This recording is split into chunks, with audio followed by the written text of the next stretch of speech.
manusia. Yohanes 1 ayat 14, firman itu telah menjadi manusia dan diam di antara kita, dan kita telah melihat kemuliaannya, yaitu kemuliaan yang diberikan kepadanya sebagai anak tunggal Bapa, penuh kasih, karunia, dan kebenaran. Kebenaran hanya ada dalam Tuhan Yesus. Dia adalah Allah yang benar, yang harus kita percayai. Injil Yohanes 1 ayat 1, pada mulanya adalah firman, firman itu bersama-sama dengan Allah, dan firman itu adalah Allah. Pemahaman firman yang adalah roh, firman itu bersama-sama dengan Allah adalah roh Allah.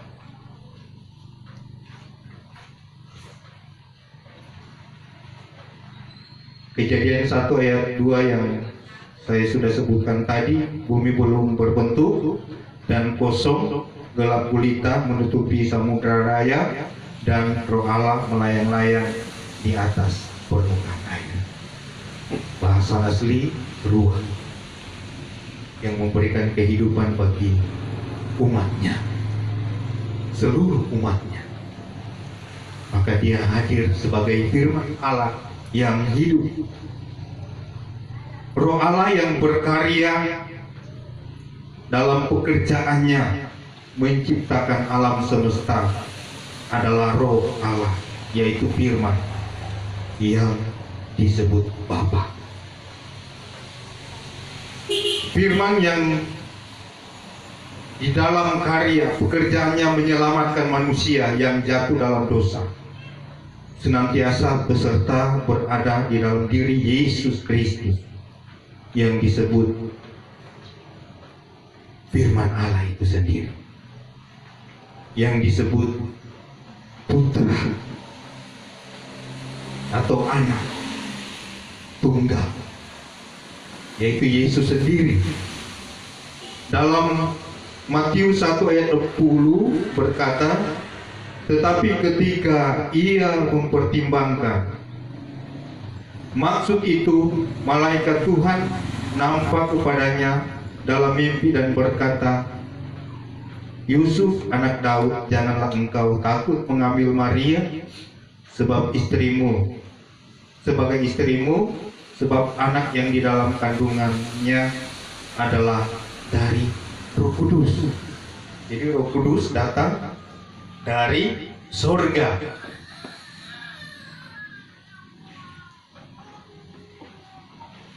Melalui kandungan Maria, Roh Kudus yang disebut atau namanya disebut, yaitu Yesus Kristus. Dia adalah Allah Immanuel yang selalu menyertai kita dimanapun, kapanpun kita berada. Kita percaya bahwa Bapa kita adalah Yesus, anak Allah yaitu adalah Yesus, Roh Kudus adalah Yesus, sesuai dengan apa yang dikatakan dalam Alkitab. Dalam Alkitab Perjanjian Lama, nubuatan tentang Yesus dari kelahirannya, kematiannya, kebangkitannya, kenaikannya, bahkan kedatangannya kembali. Catatan sejarah, saksi mata, peristiwa dinyatakan dalam Alkitab, digenapi dalam Alkitab Perjanjian Baru. Yesus mengakui bahwa dirinya adalah Tuhan. Seringkali orang-orang yang tidak seiman itu banyak yang bertanya, kapan Tuhannya orang Kristen, mengatakan bahwa dia Tuhan. Padahal tadi saya sudah katakan bahwa akulah jalan kebenaran dan kehidupan. Akulah Alfa dan Omega. Akulah pintu, akulah terang. Luar biasa. Yesus mengakui bahwa dirinya adalah Tuhan.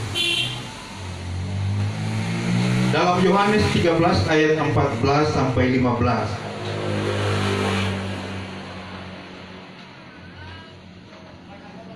Jadi jikalau aku membasuh kakimu, aku yang adalah Tuhan. Ini Yesus yang bilang, aku yang adalah Tuhan dan gurumu. Maka kamu pun wajib saling membasuh kakimu, sebab aku telah memberikan suatu teladan kepada kamu, supaya kamu juga berbuat sama seperti yang telah kuperbuat kepadamu. Ini adalah ungkapan bahwa Tuhan itu adalah Yesus sendiri. Dalam Yohanes 20 ayat 25 sampai 29, maka kata murid-murid yang lain itu kepadanya, kami telah melihat Tuhan. Tetapi Thomas berkata kepada mereka, sebelum aku melihat bekas paku pada tangannya, dan sebelum aku mencucukkan jariku ke dalam bekas paku itu dan mencucukkan tanganku ke dalam lambungnya, sekali-kali aku tidak akan percaya. 8 hari kemudian murid-murid Yesus berada kembali dalam rumah itu, dan Thomas bersama-sama dengan mereka. Sementara pintu-pintu terkunci, Yesus datang. Ini pintu-pintu terkunci semua. Bukan main kasarnya Yesus, dia hadir. Murid-murid Yesus ada, dan Thomas tadinya tidak percaya bahwa Yesus telah bangkit, telah hadir bagi mereka dan bagi kita semua mahasiswa yang ada di mahasiswa Institut Spirit di Manado Sulut, bahkan di Timika Papua, bersama-sama. Kemudian ia berkata kepada Thomas, ini Tuhan Yesus bilang kepada Thomas, taruhlah jarimu di sini dan lihatlah tanganku, ulurkanlah tanganmu dan cucukkanlah ke dalam lambungku, dan jangan engkau tidak percaya lagi, melainkan percayalah. Jadi Thomas, Tuhan suruh cucukkan jarimu dalam lambung, karena dalam lambung Tuhan Yesus, karena dia rupanya tidak percaya tuh. Makanya dia bilang, sebelum aku melihat aku tidak percaya. Ini Thomas. Jadi kita jangan jadi Kristen seperti Thomas. Jadi kita harus percaya. Makanya pengakuan Thomas menjawab kepada Yesus, ya Tuhanku dan Allahku. Itu pernyataan Thomas yang sesungguhnya ketika dia tusuk lambung Yesus, dia ingin buktikan bahwa dia buktikan betul. Hari ini aku percaya bahwa Engkaulah Tuhan dan Allah anakku, bahkan Allah dari semua orang. Tuhan dan Allah bagi semua orang, yaitu Yesus Kristus.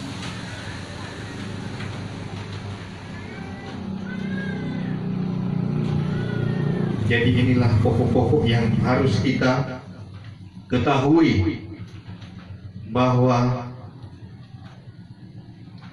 ada begitu banyak ayat-ayat yang menjelaskan tentang ketuhanan Yesus, tentang kealahan Yesus, yang membuktikan, yang dicatat dalam Alkitab, yang ditulis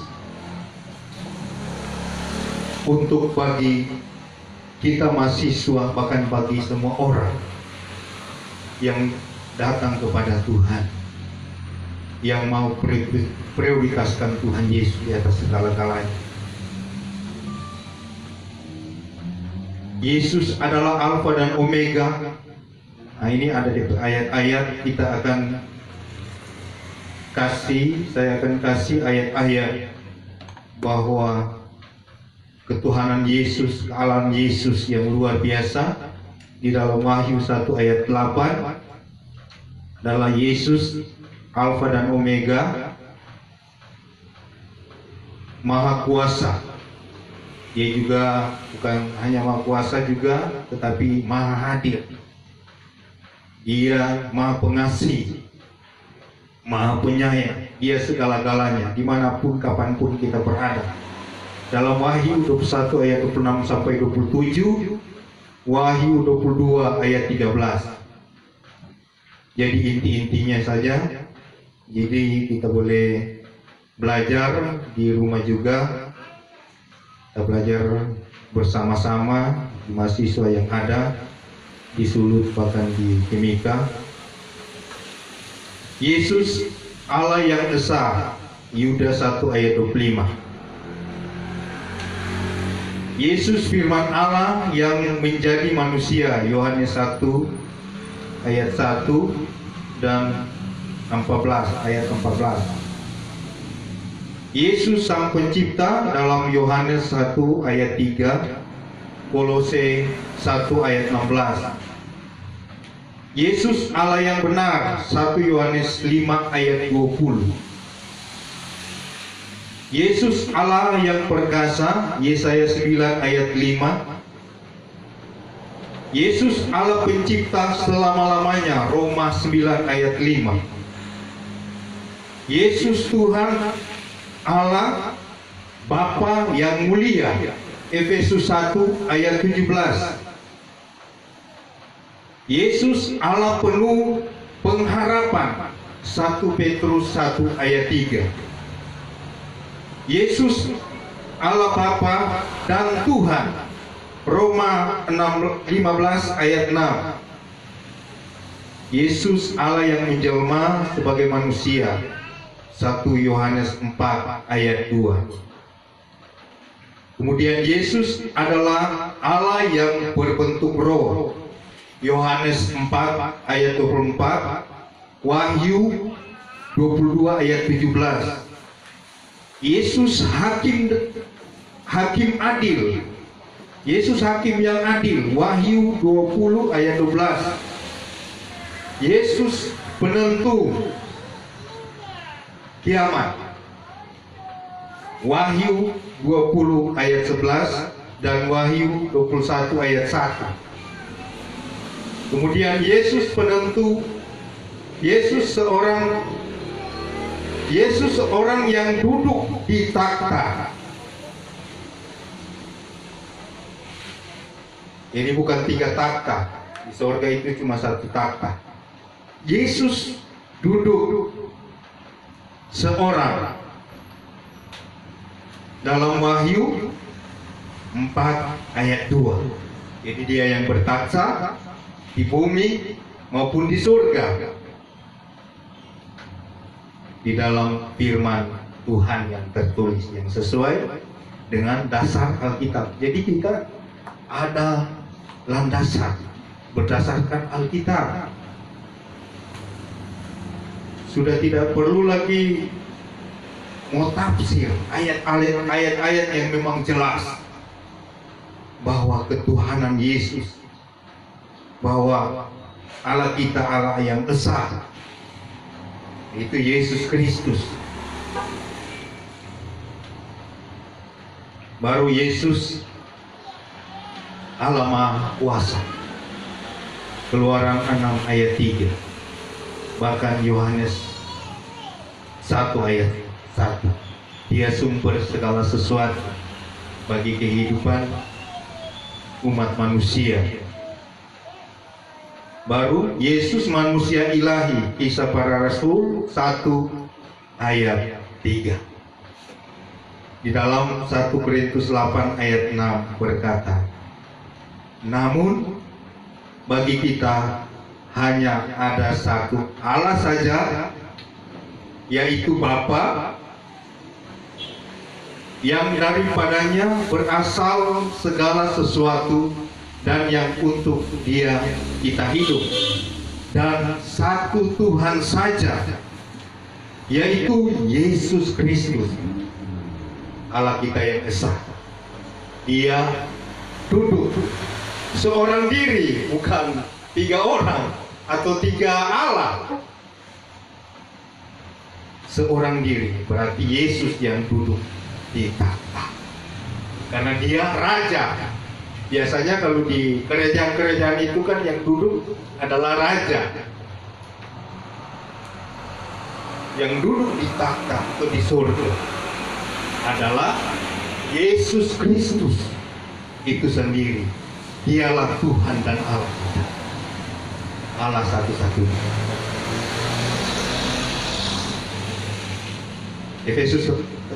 Efesus 1 ayat 17 yang kita sudah baca, yang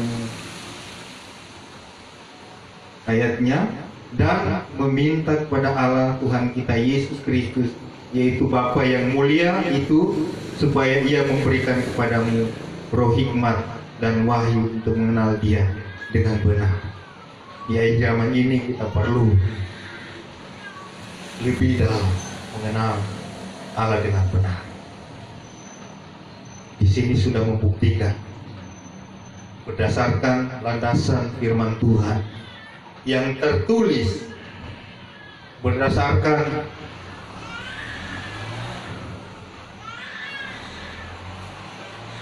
firman Tuhan dari kitab Perjanjian Lama, nubuatan-nubuatan, semua para nabi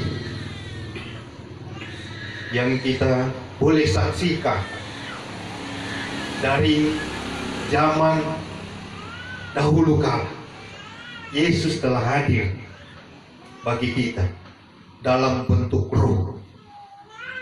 Untuk itu kita mahasiswa, kita boleh tetap percaya bahwa Tuhan dan Allah kita adalah Yesus Kristus, yang memberikan kita pengharapan yang besar untuk kita menantikan kedatangan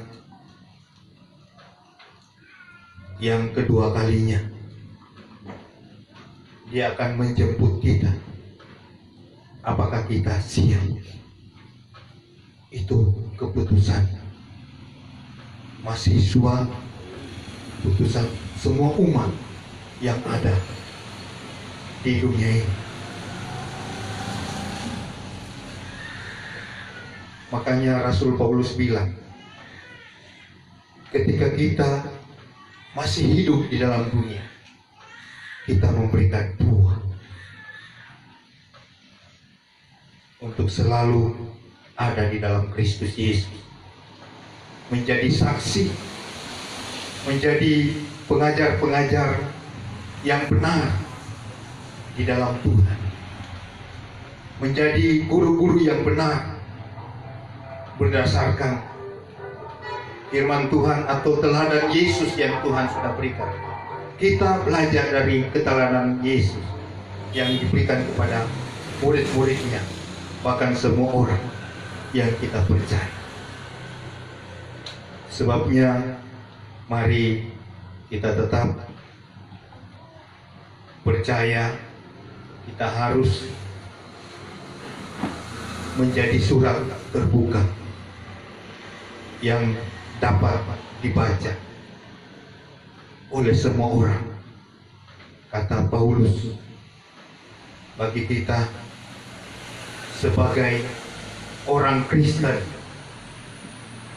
yang tetap tinggal di dalam Kristus, dan Kristus tinggal di dalam kita semua. Biarlah materi pada sore hari ini semua mahasiswa STT Spirit, baik yang ada di kelas Manado Sulut, bahkan di Timika, Papua, kita terus berkarya selagi kita masih hidup di dalam Tuhan adalah Allah satu-satunya yang kita sembah siang dan malam, Allah yang harus kita berlebah dimanapun kita berada, kapanpun kita berada. Kita membutuhkan Tuhan, yaitu Tuhan Yesus, Allah kita, yang harus kita tinggikan, yang harus kita muliakan. Kita harus menceritakan perbuatannya, karismanya, pekerjaannya yang luar biasa. Selama 3,5 tahun Tuhan Yesus dalam pelayanan, pekerjaan yang diberikan, memberi contoh kepada murid-muridnya, kepada orang banyak yang berbondong-bondong mengikuti Tuhan Yesus.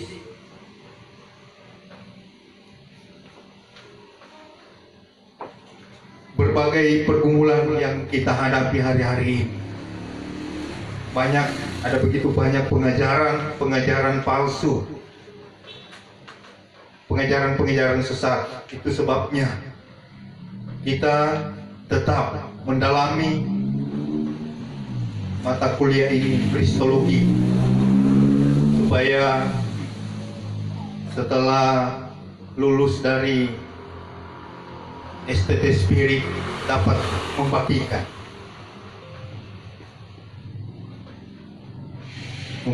kepada mahasiswa yang baru nanti di tahun ajaran tahun depan. Kita telah dipersiapkan, makanya kita tetap berdoa dan berjaga-jaga, kata firman Tuhan.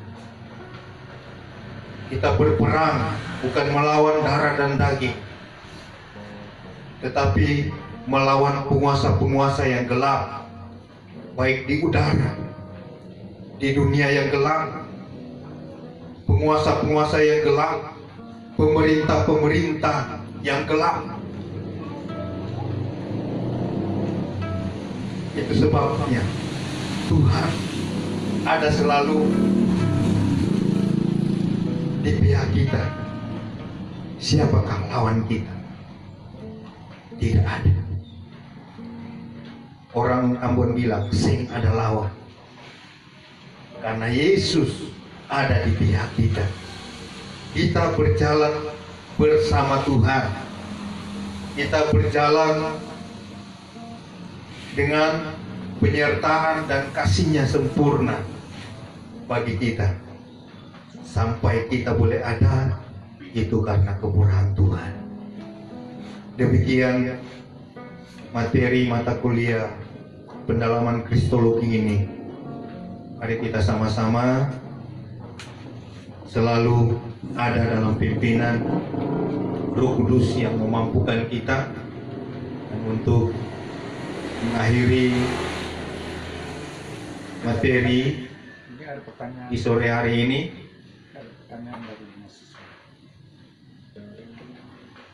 mungkin ada pertanyaan dari mahasiswa yang bertatap muka ya di sore hari ini, bisa lontarkan pertanyaan.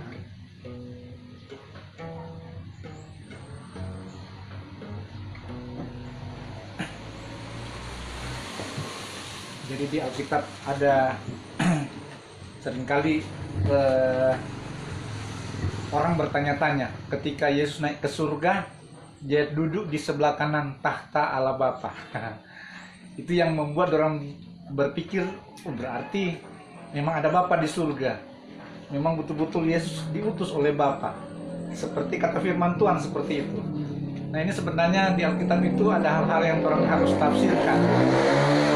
Karena kalau kita tidak belajar tafsiran, maka orang akan terjebak dengan perkataan-perkataan yang seolah-olah itu perkataan-perkataan nyata, karena secara harfiah, dia duduk sebelah kanan tahta Allah Bapa.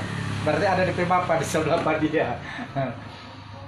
Ya, mungkin itu jadi pertanyaan mahasiswa kan? Kenapa ada perkataan Alkitab seperti itu? Nah, DP jawaban, sebutan Allah Bapa itu di dalam Alkitab itu artinya Yesus dimuliakan. Bukan berarti ada pribadi Bapa sehingga ada sebutan-sebutan nama Bapa. Karena ada Bapa penama, ada anak penama. Jadi itu dia dimuliakan, dia diagungkan. Karena di bangsa Israel, kalau ada sebutan Bapa di sebelah kanan, artinya orang yang disebut sebelah kanan itu, Bapa di sebelah kanan, orang yang sangat diagungkan, orang yang sangat dimuliakan. Makanya kan sedang orang manusia, terkadang kalau orang menghormati seseorang, kalau dia laki-laki orang bilang Bapa. Iya, atau Pak. Nah, sama seperti itu. Bukan berarti ada Bapa di sebelahnya, tetapi dia dimuliakan di surga. Mungkin ada lain yang ditemukan di Alkitab, sehingga contoh misalnya ada juga seorang pendeta, dia bilang di surga itu Bapa telah menyediakan tempat. Di rumah Bapakku banyaklah tempat. Ini seolah-olah yang Yesus itu kan perkataan Yesus. Seolah-olah Yesus mengatakan kepada suatu pribadi yang ada di surga. Di rumah Bapakku adalah banyaklah tempat. Dan banyak juga menganggap bahwa ternyata di surga itu memang ada Yesus Bapa, Sang Pengutus, anaknya yaitu Yesus. Kenapa kan kontroversi dengan ayat-ayat lain yang mengatakan bahwa dia itu mengosongkan diri. Berarti kan tidak ada yang lain. Karena dia pediri sendiri, baru dia kosongkan dirinya, dia jadi sama seperti manusia. Jadi tidak ada yang mengutus dirinya sendiri. Nah, kita juga tambahkan bahwa sebutan Bapa dalam Alkitab itu adalah kehendak Allah yang ada di dalam diri atau di dalam wujud Kristus. Trinitas Allah Bapa, Allah Anak, Allah Roh Kudus itu kita harus percaya. Trinitas itu karena ada ditulis dalam Alkitab. Tetapi Allah Bapa itu adalah kehendak yang tidak kelihatan, Allah Anak adalah firman yang tidak kelihatan, Allah Roh Kudus adalah pribadi yang tidak kelihatan, yang ketiganya ada di dalam wujud Kristus. Jadi sama seperti orang manusia. Orang manusia ada trinitas manusia, tubuh, jiwa, dan roh. Hanya satu yang kelihatan, yaitu tubuh. Tetapi jiwa dan roh itu tidak kelihatan. Tapi kalau Allah, dia Allah sempurna, ketiga pribadi yang ada di dalam dia itu semuanya tidak kelihatan. Yaitu Bapa, Anak, dan Anak itu firman, bicara firman yang keluar dari kehendak Allah. Jadi ketika Allah punya kehendak, dia berfirman, makanya itu disebut anak yang keluar dari kehendak Allah. Kemudian Roh Kudus itu sendiri adalah Roh Kristus yang ada di dalam Kristus. Jadi tidak ada pribadi lain. Makanya di Alkitab mengatakan bahwa aku sendirilah yang membentangkan langit. Aku sendiri, tidak bicara sendiri, itu berarti tidak bicara tentang Trinitas. Jadi di dalam Alkitab itu perjanjian lama, kata Tuhan huruf besar itu dia bicara tunggal, bukan bicara Trinitas. Kalau Allah di dalam Alkitab itu dia, itu yang bicara Trinitas. Bahasa Ibraninya Elohim, artinya Bapa, Anak, dan Roh Kudus, itu jamak. Tetapi kalau kata Tuhan itu dia tunggal. Tuhan itu sebutan dari Yesus sebenarnya. Kata Tuhan di dalam perjanjian lama huruf besar semua kan itu tunggal. Itu pribadi Kristus. Itu juga yang dijelaskan oleh Rasul Petrus pada waktu dia menyampaikan firman Tuhan. Di situ ada banyak ahli Taurat, orang-orang Farisi yang mendengarkan perkataan Petrus tentang dia mengatakan bahwa barang siapa percaya kepada Tuhan, maka dia akan diselamatkan. Baru dia tambahkan yang aku maksudkan yaitu Yesus Kristus. Jadi kata Tuhan huruf-huruf besar itu dia, Petrus menjelaskan bahwa yaitu Kristus. Nah gitu. Jadi Tuhan itu adalah tunggal, yaitu Kristus. Dalam Alkitab. Banyak orang kan berpikir, bahkan kalau ada diterjemahkan lain di luar terjemahan lain, ada yang sudah mencetak sendiri kata Tuhan itu dia diganti dengan nama Yahweh. Bukan itu. Tuhan itu adalah Yesus, bukan Yahweh. Jadi saya mau tanya, tadi memang itu berkaitan yang Pak Angki sampaikan tadi, memang tadi saya juga sebenarnya mau tanya itu yang apa? Kan tadi Pak Juni sempat bilang bahwa Yesus hanya seorang di tahta, hanya seorang di tahta.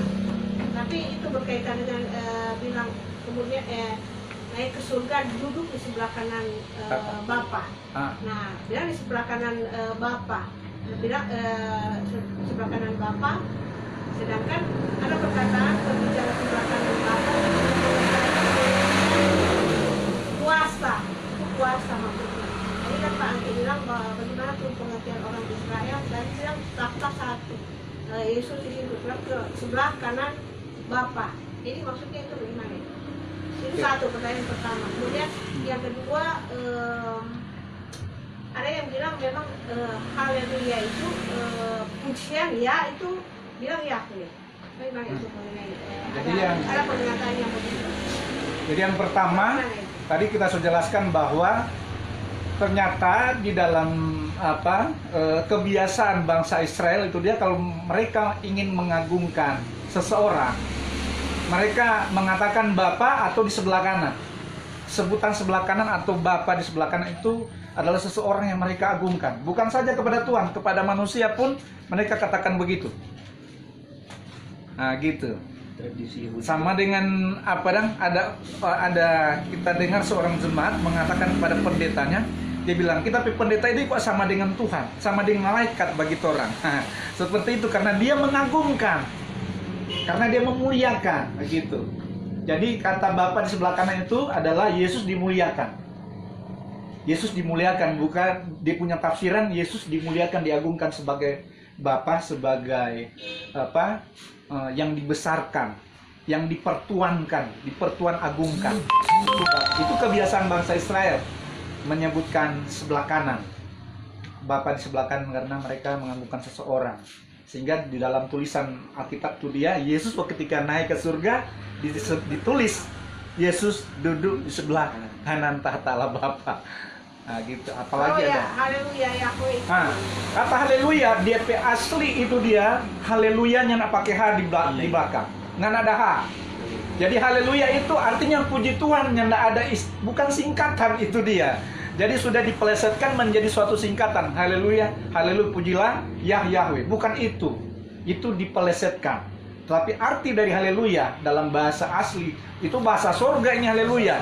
Tapi arti yang diapa oleh hamba Tuhan yang bahwa itu artinya puji Tuhan. Karena di surga itu kata haleluya sering disebut oleh para malaikat. Haleluya. Jadi nyana pakai H dia. Kalau bahasa asli itu haleluya. Nyana pakai H. Haleluya. Haleluya. Nyana ada H dia. Jadi bukan singkatan itu dia. Bahasa di surga itu nyana ada singkat-singkat kayak macam orang-orang nado lain kali dorong babat cerita cuma aja pakai singkatan sehingga orang apa tuh jaga bilang nah bukan singkatan itu haleluya itu cuma dipelesetkan haleluya pujilah Yahweh bukan nak pakai hadis ya makanya tuh kita mau tanya Pak Angki ini mengenai kata Tuhan waktu cerita kamu tahu kan cerita ini waktu di Yohanes 5 bagaimana tuh orang yang 38 tahun lumpuh di kolam Bethesda toh? Iya. Nah, pada waktu dia disembuhkan dia kan bilang dia tahu siapa tuh yang menyembuhkan dia. Tapi pada waktu Yesus tanya pada dia tuh maukah engkau sembuh? Kenapa dia berkata ya Tuhan ada kata Tuhan itu? Kenapa dia tahu itu Tuhan? Padahal dia bilang dia tidak tahu yang menyembuhkan itu bagaimana itu? Nah, terkadang ketika Tuhan berjumpa dengan seseorang, ada yang menganggap itu dalam sejarah dalam Alkitab itu dia mulai dari Perjanjian Lama kali Tuhan sebagai Kristofani, jadi menyatakan sebagai malaikat, orang jaga bilang malaikat Tuhan, tuh dia sebut sebagai Tuhan atau malaikat Tuhan. Nah, waktu di kolam Bethesda itu dia mengatakan Tuhan karena dia bisa langsung melihat, meskipun mungkin dia belum pernah mendengar tentang Yesus. Ketika dia melihat Yesus ada kemuliaan di situ sehingga ada sebutan kata Tuhan. Ini sebenarnya terjadi sama dengan Petrus. Ketika Tuhan Yesus bilang, menurut kamu siapakah aku? Semua tidak bisa jawab, padahal sudah 3 tahun setengah Tuhan Yesus kasih sekolah pada orang. Tuh, menurut kamu ini siapa aku ini? Tidak dapat jawab semua. Hanya Petrus yang Roh Kudus taruh. Engkau adalah Mesias. Yesus karena dia Tuhan, dia bilang, bukan kamu yang mengatakan itu, tetapi Roh Kudus yang mengatakan itu. Nah gitu. Jadi sebenarnya Tuhan Yesus itu ingin tahu apakah mereka sudah mengenal dia dengan benar. Tapi ternyata sudah 3 tahun setengah mereka tidak kenal dia. Nah, jadi justru di kolam Bethesda tadi dia langsung mengatakan engkau Tuhan. Itu Roh Kudus yang bicara kepada orang itu, sama yang terjadi kepada Petrus. Gitu. Jadi ketika Tuhan bilang maukah engkau sembuh, itu Tuhan Yesus seringkali suka interaksi dengan orang, suka ada pembicaraan dengan orang. Itu yang tidak suka orang hanya bawa diam, nak bilang sesuatu, kemudian orang ingin dalam hati juga kita mau sembuh dalam hati. Memang ada sih wanita pendarahan cuma dalam hati akal, tapi kan dia ada iman yang dia miliki itu dia laksanakan, dia kerjakan sehingga itu terjadi. Dalam hati dulu baru kemudian dia laksanakan. Jadi itu yang Tuhan mau, supaya meskipun sebenarnya Tuhan tahu dia pasti ingin sembuh karena dia tunggu di kolam Bethesda setiap kolam bergoyang tuh kolam kan, ada hadirat Tuhan, dia tidak bisa turun cepat, orang lain lebih dulu, sehingga dia lama di situ sehingga datang Tuhan Yesus untuk menyatakan itu. Dan dia memanggil Tuhan. Itu yang kita bilang kata Tuhan dalam Perjanjian Lama itu, yaitu menyatakan ketunggalan Kristus. Dialah Yesus, itu sebutan Tuhan di dalam Perjanjian Lama. Satu lagi tambahkan, memang ini mungkin nggak berkaitan itu, tapi mumpung kesempatan. Iya, sambil mahasiswa lain bisa. Supaya ini juga pengetahuan untuk semua. Jadi di Yohanes Pembaptis kan ada di firman dikatakan bahwa roh Elia ada padanya toh. Iya.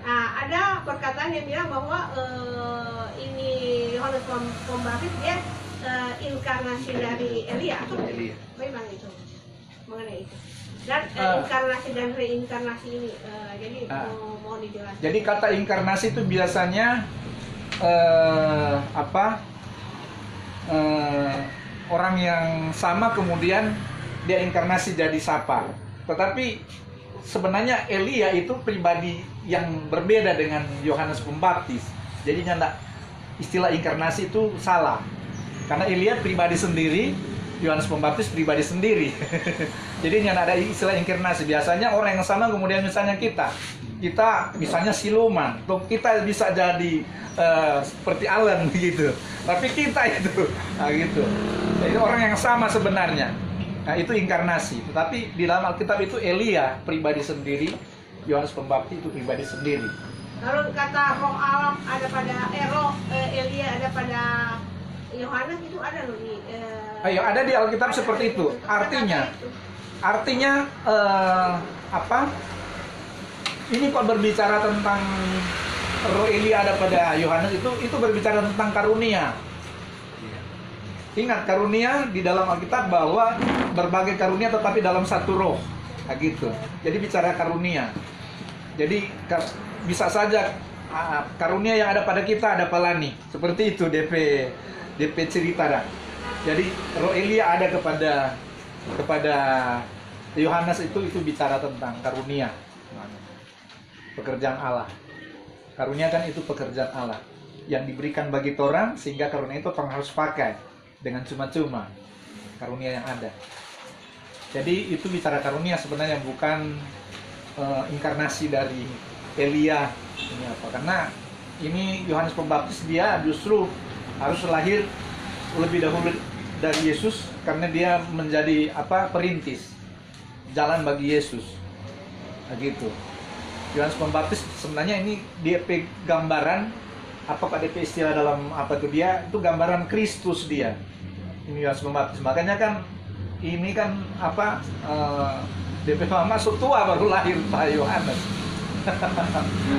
Yang masuk di akal yang dia Yohanes Pembaptis harus lahir karena siapa Elizabeth sudah tua.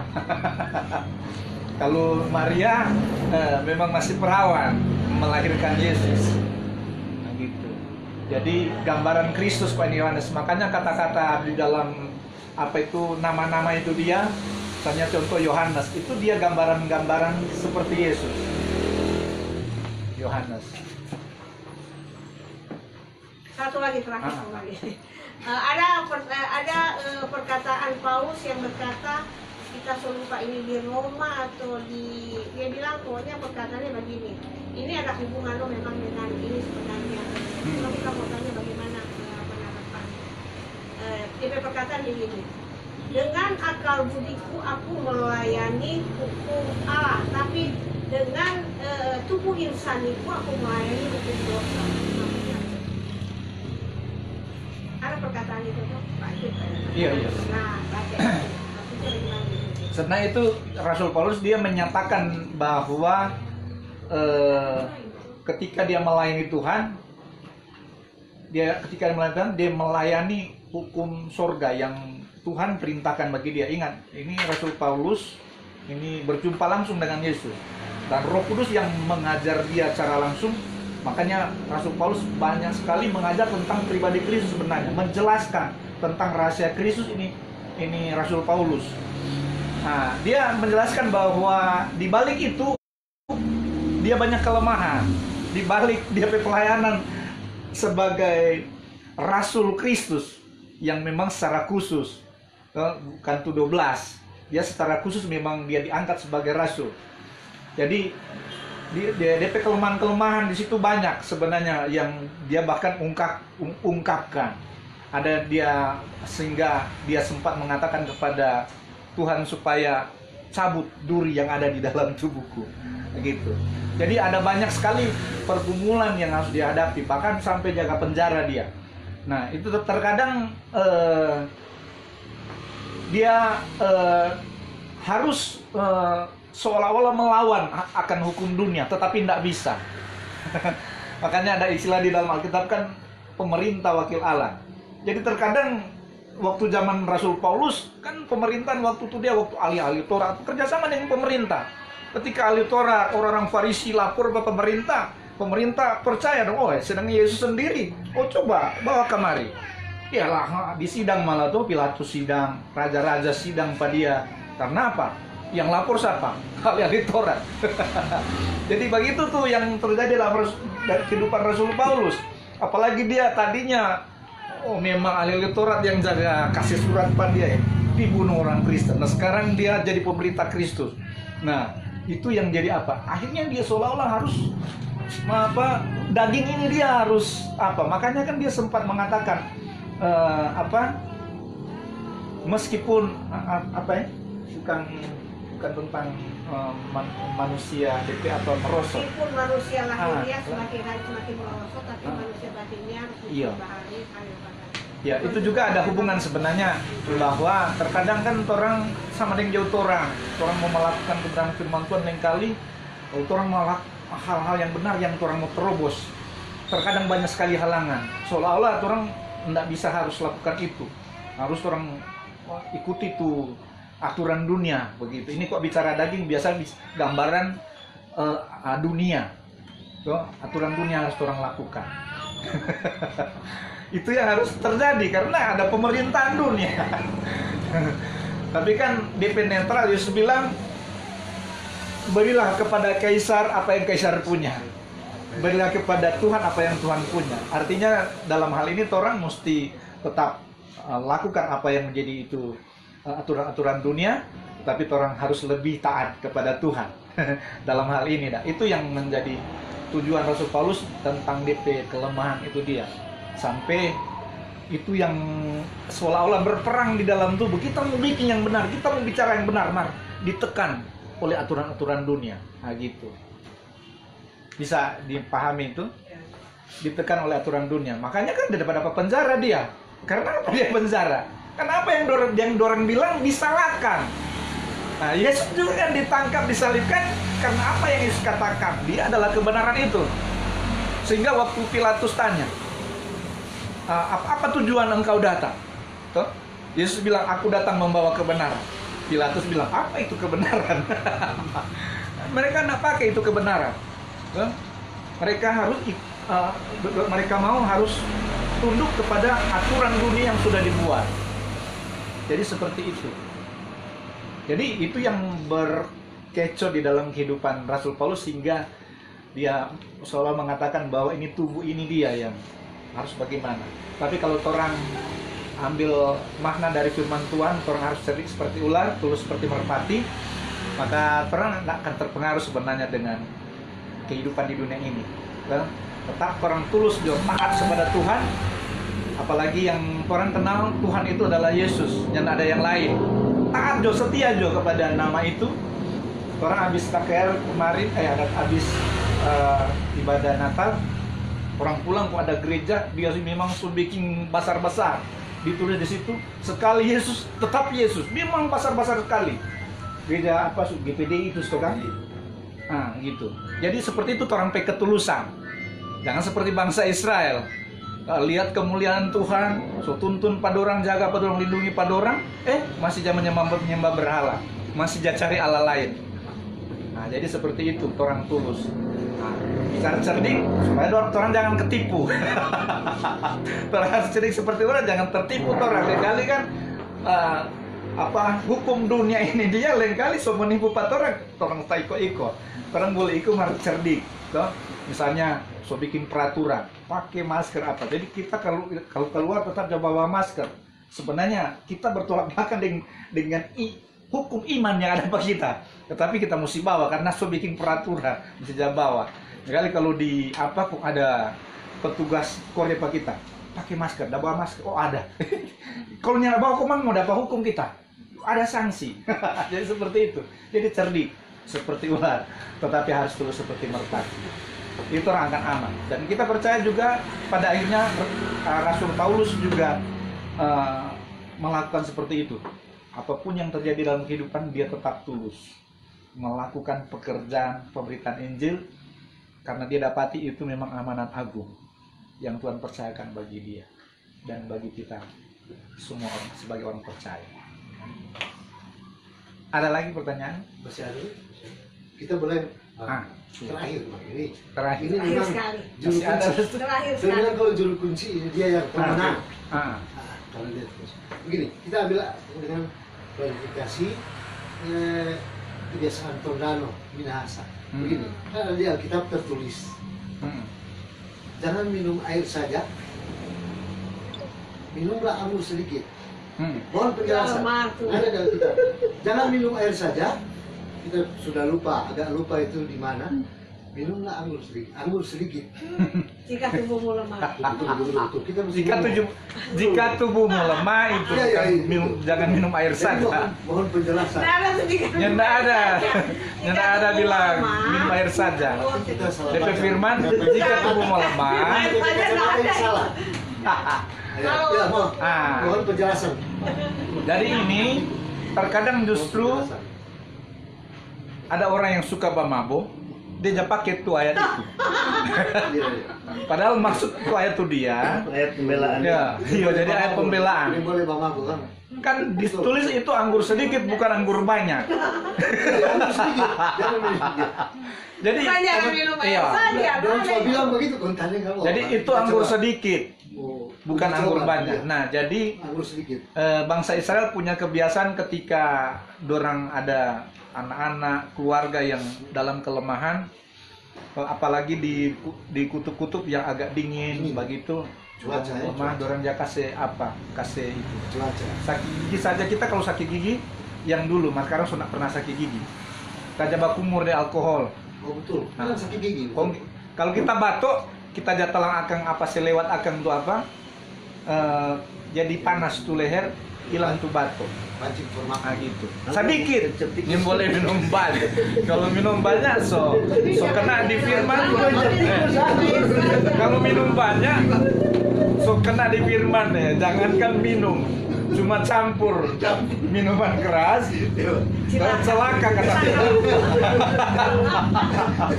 Kalau itu ada biasa di itu. Cuma campur itu. Kalau di duka mesti ada tuh di atas meja. Jadi tuh juru campur lah tetap disebut dalam Alkitab celaka lah mereka yang mencampur minuman pada. Berarti kalau sudah campur pasti dia mesti minum orang toh. Celaka kata Firman. Mungkin ada teman-teman lain mau bertanya-tanya, baik boleh untuk bertanya atau silakan. Nah kalau belajar mau minum tanya pada Binu. Iya. Nah Binu tuh dia kan pengusaha anggur. Iya. Mereka yang kita heran waktu Tuhan ada lenyap dan sampah semua binatang-binatang semua dia bawa itu bibit anggur. Iya, Tuhan kan yang musnahkan tuh. Habis semua tuh pohon-pohon, tanaman-tanaman tumbuh kan habis. Air bawah tuh. Kok ada bibit anggur. Tidak penuh. Di perjanjian lama kan kita selalu kan kalau apa-apa bilang sebuyung anggur, berarti dong minuman kebiasaan minuman seperti air anggur berarti karena roti anggur itu muncul pada di perjanjian lama. Dia bawa-bawa itu anggur. Mana dia anggur kan orang minuman dong anggap bukan biasa bukan. Iya. Sebenarnya memang kalau anggur kan termasuk tumbuh-tumbuhan yang memang menjadi andalan di bangsa Israel. Kemudian juga anggur ini juga lambang Kristus. Makanya Alkitab berkata akulah pokok anggur yang teguh. Jadi itu memang tanaman itu memang menjadi tanaman yang tidak bisa hilang di bangsa Israel. Kan juga anggur juga melambangkan darah Kristus. Ketika umat Tuhan melakukan perjamuan harus ada anggur. Nah kan kalau ada anggur nggak ada perjamuan ya baking. Jadi itu apa anggur juga gambaran tentang Roh Kudus. Makanya ada istilah anggur baru. Itu bicara tentang Roh Kudus. Anggur baru. Gambaran Roh Kudus. Lambang Roh Kudus. Masih ada lagi? Pas. Ya, nanti lanjut. Puji Tuhan, kita akan mengakhiri materi kita, materi kristologi pada sore hari ini. Nanti doa dibawakan oleh Bapak Roli. Kita akan naikkan pujian, tiada nama lain selain nama Yesus.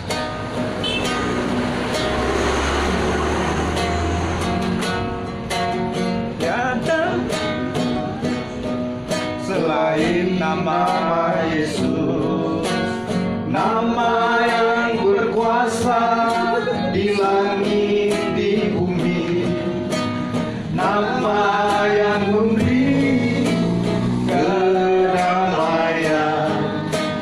bagi yang percaya padanya. Tiada nama lain, tiada nama lain selain nama Yesus, nama yang berkuasa di langit di bumi, nama yang memberi kedamaian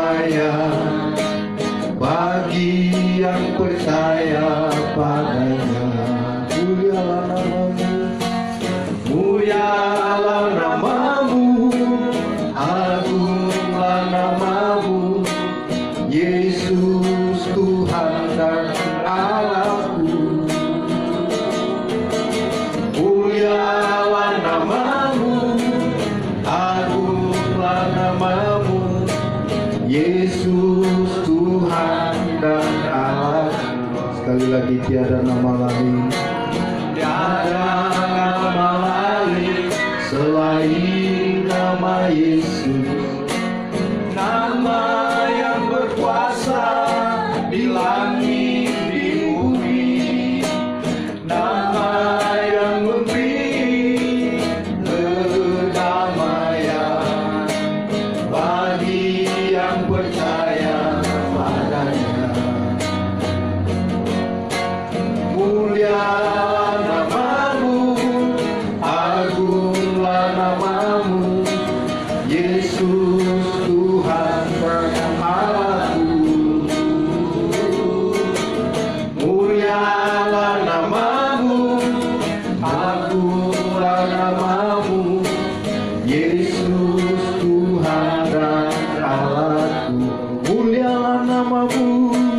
mulialah namamu, agunglah namamu, Yesus Tuhan dan Allahku. Yesus Tuhan, Yesus Tuhan dan Allahku. Nanti mahasiswa Bapak Roy. Mari kita berdoa. berdoa. Puji Tuhan, kami bersyukur. Kebaikan Tuhan selalu nyata dalam kehidupan kami. Amin. Kami pelajaran di sekitar kita. Dengan mata kuliah yang sudah bertanggung tadi, dosen yang sudah menjadi saluran berkat bagi kami semua. Kami percaya Roh Tuhan senantiasa hadir dan hidup dalam kehidupan kami. Terima kasih banyak atas rekan dosen yang sudah menyampaikan firman. Mungkin kami masih melihat kesempatan di sore hari kami akan kembali pulang ke tempat kami masing-masing dan melanjutkan berbagai aktivitas kami. Tuhan tolong pimpin, jaga, lindungi, pelihara. Kami senantiasa hidup dalam di dalam nama Tuhan Yesus kami berdoa. Syukur kepada Haleluya. Amin. Amin.